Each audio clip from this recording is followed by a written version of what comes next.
Hello, today we're going to learn how to block a phone number.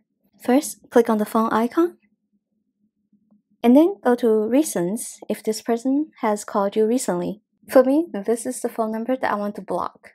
Tap on the icon right here. Then over here, you will see Block this caller. Tap that. Once you tap that, you will see that it tells you you will not receive phone calls, messages, or FaceTime from people on the block list. Then tap Block Contact. And that's it. This person has been blocked.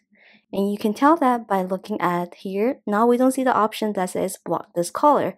Instead, we see unblock. If this person didn't call you but send you a text message instead, then we go to text messages. And then you go to the message. Then tap on the person's icon. Over here, we see info. Tap info. Then we see block this caller. Tap that. And then tap block contact. Voila, this person has been blocked.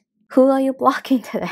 I hope you don't need this tutorial. But if you do, hope this helps. Bye!